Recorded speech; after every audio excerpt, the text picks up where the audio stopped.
俄罗斯防长别洛乌索夫25号同美国防长奥斯汀通电话，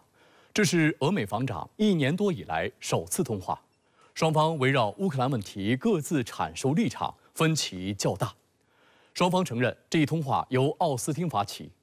美俄防长为何此时通话？在美国持续对乌军援，并进一步放宽援乌武器攻击俄本土的背景下，这次罕见通话将对俄乌战局产生何种影响呢？来看报道。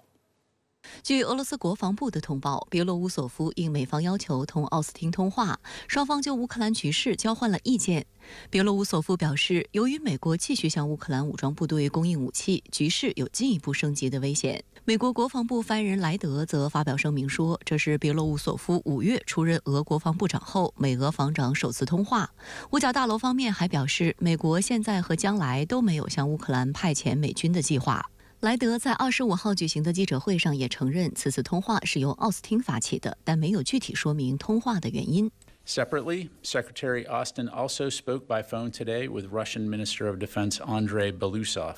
During the call, the Secretary emphasized the importance of maintaining lines of communication amid Russia's ongoing war against Ukraine. 此次罕见对话备受外界关注。美俄防长上一次通话则是在去年3月，当时俄防长还是绍伊古。深圳卫视梳理发现，自俄乌冲突爆发以来，包括此次通话，美俄防长的直接沟通共进行过5次，美方多次在通话中强调了保持沟通的重要性。第一次是在2022年5月，第2、3次是同年的10月，双方当时在3天内进行了2次通话。路透社在报道中形容，美俄双方对此次通话的描述大相径庭。纽约时报的报道指出，自俄乌冲突爆发以来，华盛顿和莫斯科之间的沟通就变得很少。俄罗斯高级军事和国防官员与美国同行之间缺乏沟通，加剧了五角大楼对误判风险的担忧。拜登政府准备允许美国军事承包商向乌克兰部署人员。报道引述4名知情美国官员的话说，拜登政府正在努力取消对美国军事承包商部署到乌克兰的事实禁令，以帮助乌克兰军队维护和修理美国提供的武器系统。报道指出，在过去2年里，拜登坚持要求所有美国人，特别是美军，远离乌克兰前线。因此，在战斗中遭受重大损坏的美国提供的军事装备必须运往波兰、罗马尼亚或其他北约国家进行维修，而这个过程需要时间。若禁令取消，这将标志拜登政府在乌克兰政策的另一个重大转变，因为美国正在寻找让乌克兰军方在对抗俄罗斯时占据上风的方法。美官员们表示，允许经验丰富、由美国政府资助的美国承包商继续在乌克兰开展业务，意味着他们将能够更快地帮助修复受损的高价值设备，比如 F-16战斗机就是一种可能需要定期维护的先进系统。乌克兰将于今年晚些时候接收该战斗机。一位官员还告诉 CNN， 竞标合同的公司将被要求制定强有力的风险缓解计划，以减轻对其员工的威胁。特约评论员石红认为，在美方持续拱火的背景下，俄方仍愿意与美方举行防长间的直接通话，表明双方还不会进一步决裂。